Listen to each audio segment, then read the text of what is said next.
Travis Wingoodsell. In case you didn't know, AC/DC has their brand new song, Demon Fire. So, wonderful day. And got Rachel Maddow's brand new book, Bagman. So, it's Christmas! When I was a child, I remember as I would read through the scriptures and listen to the lessons, and conference talks as a Mormon boy,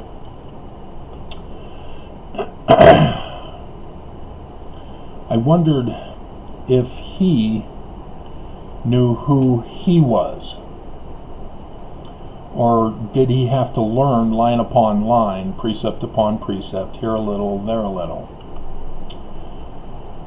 And the scripture that talks about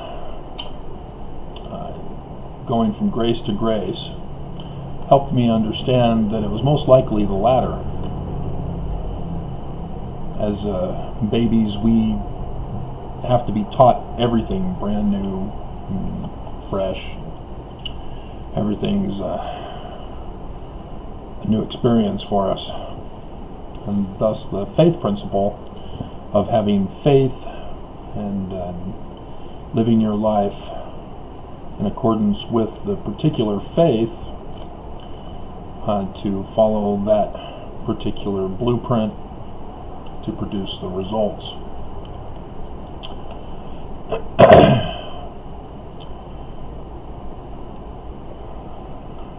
And so it's that kind of knowledge about the true Mormonism that ended up being the ultimate cause for why I don't want to go back. It's because the current church just isn't the true Mormonism as taught by Joseph Smith. And one of the examples came out today. At least that's when YouTube showed it on my recommended list. Who knows, it could have been out for years. But the Church of Jesus Christ of Latter-day Saints had a little cartoon commercial of two kids doing a ding-dong ditch to an elderly lady with cats. And they gave her a bag of cat poo. It had a cat and a tuna fish and a fish, and I'm assuming it was a bag for her cats. But the message was love your neighbor. And what Mormons don't understand from this is that the church orders Mormons to be somebody that the church leaders themselves will not be.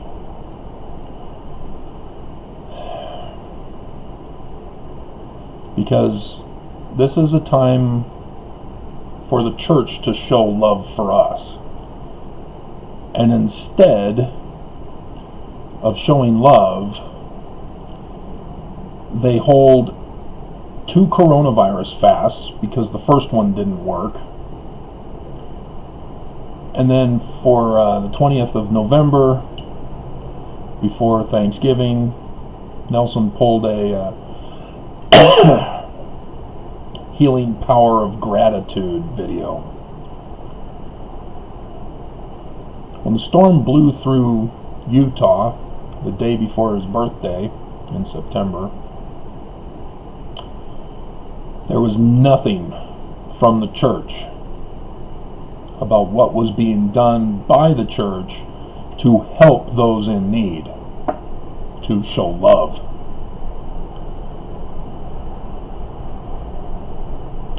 And we shouldn't be too surprised because in the conference, and too much time has gone by, so I'm not sure if it was October or if it was back in April, but I'm pretty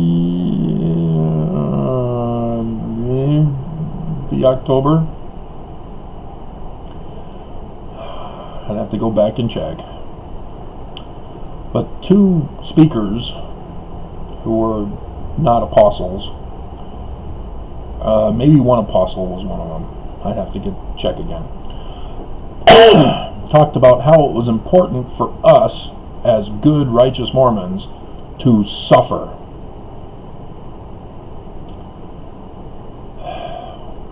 Clearly unaware of the Doctrine and Covenants passage where Christ suffered so we wouldn't need to.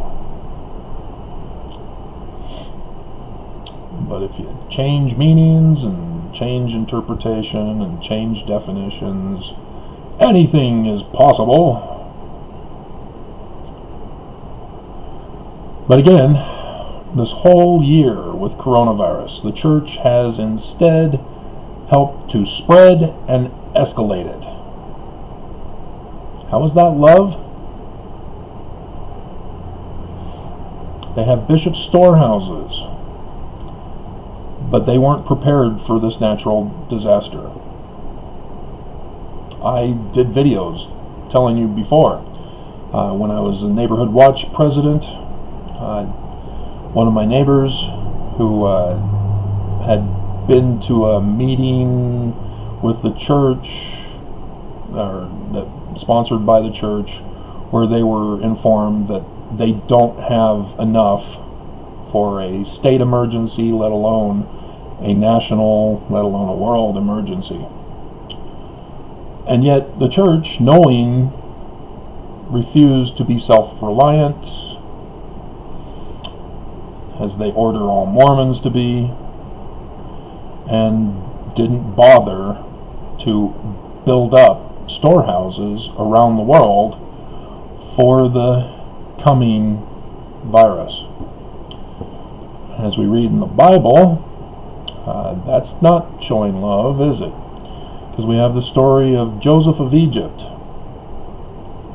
who interprets dreams, and Pharaoh had a dream, and thus Joseph was able to get out of prison, being set up by his brothers, Judah, the betrayer, just as Judas was the betrayer of the Gospel's character Christ.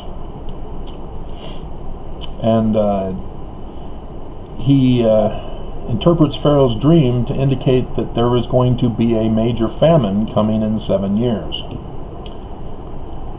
And so he recommended to Pharaoh that they build storehouses to store up the excess amount of grain and crops and whatever, so that when the famine comes, people won't starve and die, as Pharaoh was warned in the dream. And we see that throughout scriptures. Noah told, hey, there's going to be a flood. He goes and warns the people, according to Mormon scriptures, because it's not in Genesis. And they don't listen. But he at least builds a boat, being obedient to the warning. But unfortunately, nobody else did the same. And in that particular case, I think the church is probably saying, oh, well, that's what we're doing. We're building our own boat.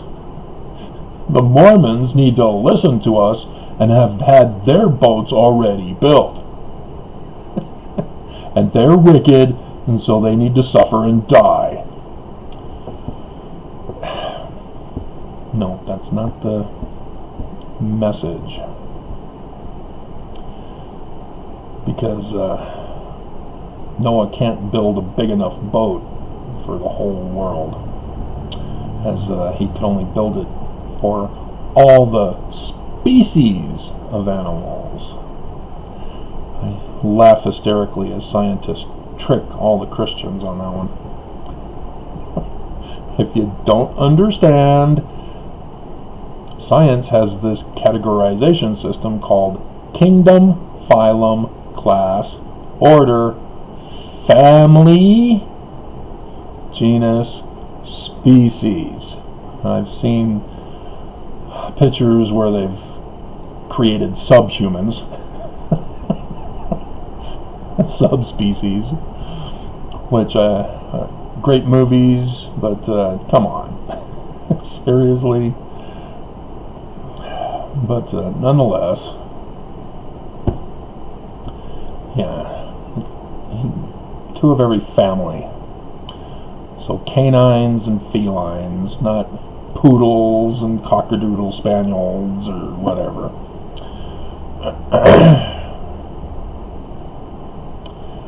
And but I mean, the church just doesn't lift a finger. They don't spend a penny to attempt to show an outward appearance of love. All that they do actually give, whether it's from the bishop's storehouses to the minimalist people, are all from donations, fast offerings. And so the church doesn't lift a finger, doesn't spend a penny. In fact, they take 10% of fast offering. That's the pattern they said they follow when caught by the whistleblower at Ensign Peak Associates with the $100 billion that had been amassed at that financial firm all these decades,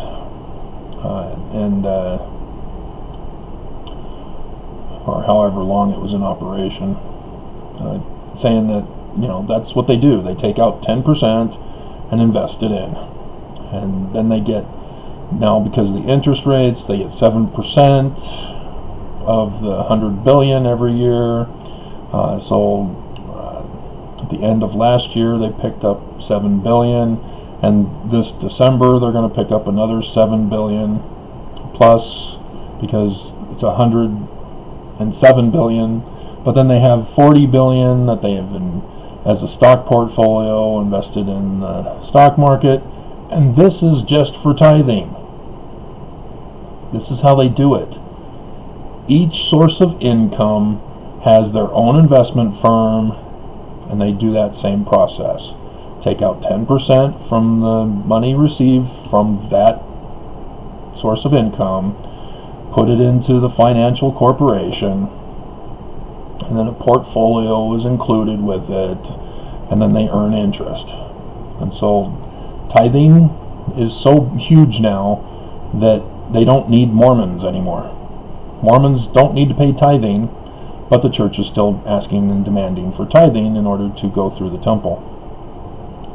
You can now go to a wedding of your family member if you're not a Mormon or you're not up to date on your tithing protection racket money. But they don't need it. They don't need anybody. They've got so much money now that the interest alone is more than what that source gives. And so all the sources of income, fast offerings, the Book of Mormon fund, the temple fund, their businesses, etc., all of it is that through that same process. And they won't spend a single penny of any of that. All of it that is spent comes from donations. And the donations, as I covered before, Deseret News interviewed Oaks back in 2016. He said that the fast offerings is $40 million per year to give in charitable expenditures. But then they have LDS Charities, which they receive donations for that too. Don't be fooled when they say, "Oh yeah, we help with the Deseret or the LDS Charities, and we're helping people around the world." No, they're not. Those who donate are the ones helping. But the church takes 10%, which means the $2 billion that Nelson said that they had given in charity from LDS Charities, that means that there was more than that, of which they took 10% of. 10% of $2 billion is 200,000, or 200 million, sorry. 200 million which would have been funneled into an investment company along with a portfolio and etc., gaining interest. This is what they do. The school loans. Do you not see what they've done? Loans. People in third world countries are being put into servitude to the church. If you don't understand that concept, when the scriptures talk about investing money, it's people who have the money in the first place. They don't go into debt to get debt money to invest and hope that they can go into the black.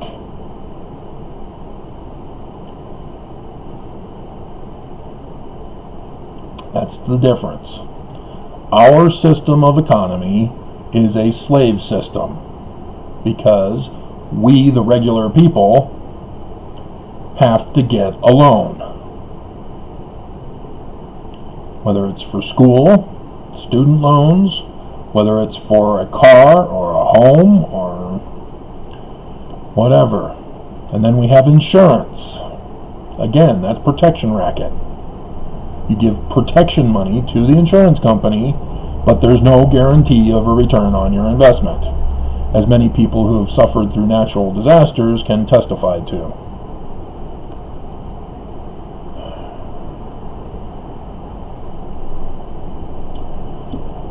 And so with this coronavirus even, if people's insurance doesn't cover it, people are going to get the bill. You know, it would be nice if it were free, but I'm not hearing about it being free. Testing, I think, might be free, but once you get it, I don't think it's free, because the hospitals need money. They don't need that much money, but they are a business, and so the movie John Q, if you're unfamiliar with the concept, Denzel Washington.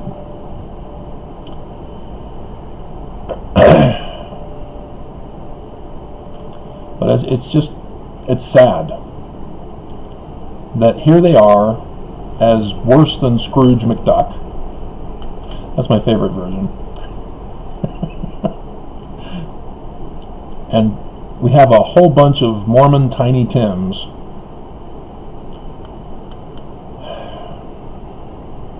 who are just getting kicked to the curb by the church, who are being told that they are the ones responsible for taking care of our neighbors, because the church won't do it.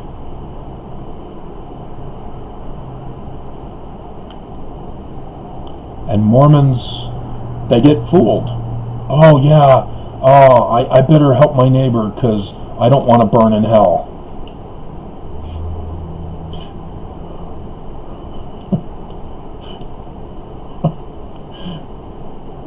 It's actually an awesome song, Twisted Sister. You're gonna burn in hell. And then there's others.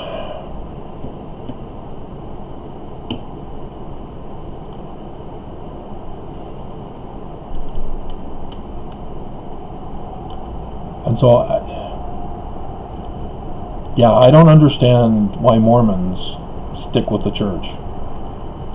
I don't even understand why Danite Mormons stick with the church. Unless they're all rich, that they've been taken care of by Brigham Young, so they've continued to be taken care of to this date. But those who are suffering, getting coronavirus and dying, seriously? You're willing to sacrifice yourself to allow the church, who is the responsible for murdering you. You're going to let them get away with that? Seriously? You're not going to hold them accountable. You're not going to say, okay, that's it, I'm out of the church. They're not helping me, they're not helping anybody. It's not worth it being with them. the double standard and the hypocrisy. It's worse than Matthew chapter 23. Excellent chapter.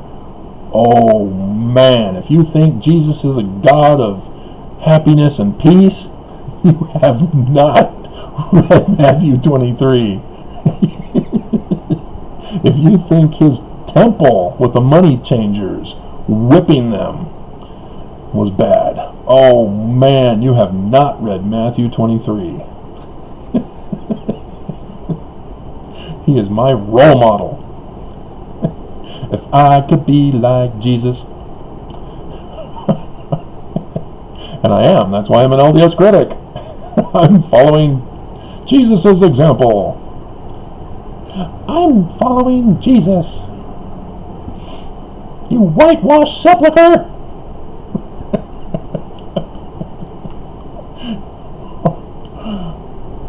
So,